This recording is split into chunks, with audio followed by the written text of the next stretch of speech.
name's Jim. I never thought I was gonna get to join that like exclusive club that goes to like, I don't know, Starbucks and they fuck your name up. But I was at the one near my, I think online schooling ruined a whole era of potential service workers. Like, I got to Starbucks, the lady's like, can I get a name? I'm like, yeah, Jim. Yeah, is that Jim with a J or for the cup? I'm like, Jesus, get so for James, not gymnasium, bro. Like, so I am a pro-Palestinian comedian. Are we pro-Palestinian?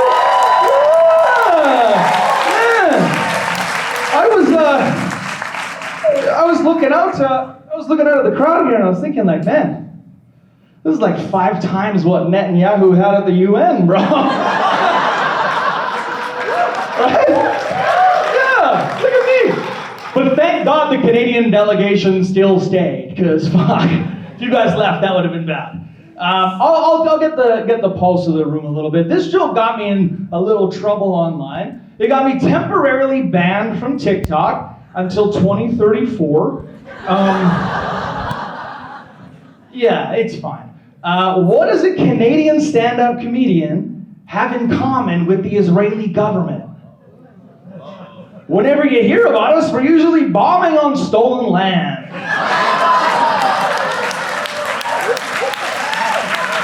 I mean, I didn't hear a land acknowledgement, but... 2 years ago today, the Oilers were playing, and I don't know, there was something else happened that day too, but I can't really remember. But before Oilers, after this night, they started to give me like mixed signals, I felt like. So before the games, I do a land acknowledgement. That's good, right? We can agree on that?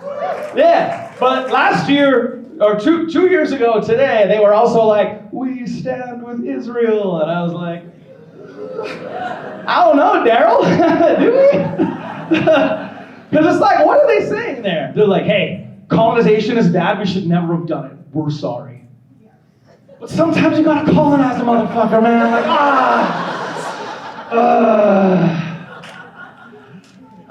Canada famously recognized Palestine recently. That's good, right? That's great. Love to hear that. Ironically, though, Canada's been looking the other way for so long that I don't think they would recognize Palestine if they saw it. Yeah, political. Oh no, I got one more. What do you get when you cross a war criminal with weak Western leaders?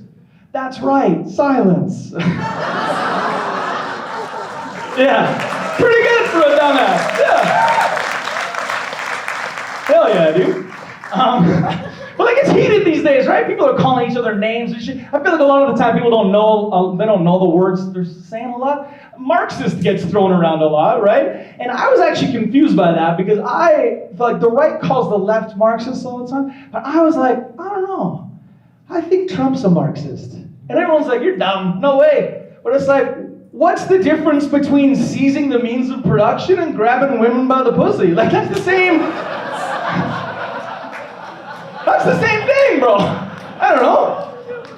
But it's heated right now, right? Like, and it bleeds into other stuff. I overheard somebody using a very well-known phrase, wrong. Okay, I'm gonna leave out a word. If you guys know the word I left out, shout it out. Blank is the sincerest form of flattery. So I heard a motherfucker say immigration is the sincerest form of flattery. I was like, you ever hear something so dumb that it comes around and you're like, oh, that does kind of make sense.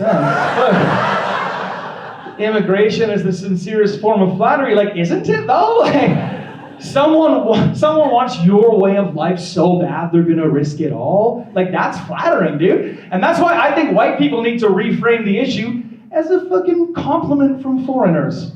My way of life? Okay. I think we could reframe it, you know? My parents are immigrants, but no one cares because they're white and speak English. But here's the thing. People say, oh, they speak English. If you're familiar with the Scottish accent, no the fuck they don't. My dad will be like, oh, it's a Brawbreck moonlight next to neck. And I'm like, that means it's a nice night. But we'll go out to eat or something and it becomes like an international incident. It's the three of us and the waitress comes up and my dad's like, I'll have a coffee, please. And it like hits her in the chest like, what did he, I'll have a coffee, what? And my mom can't hear, also has an accent. What's he saying then? So everybody's just looking at me like a fucking UN translator. I'm like, oh God. They'll both have a coffee and we'll just get the bill, I think. Probably won't stick around. But it's tough on the kids too. No one ever thinks about that. It's tough on the kids. We all grew up in this house. So, like, before you go to school and stuff, all you hear is the shit in your house, and you just assume everyone else knows those sayings and talks that way. So little Scottish Jim goes to school. Someone's bugging me at recess. I'm like, oh, come in, like, is he ESL? Like, well, you know they say many a meckle max a muckles. Like, who the fuck says that, bro? Nobody says that, dude.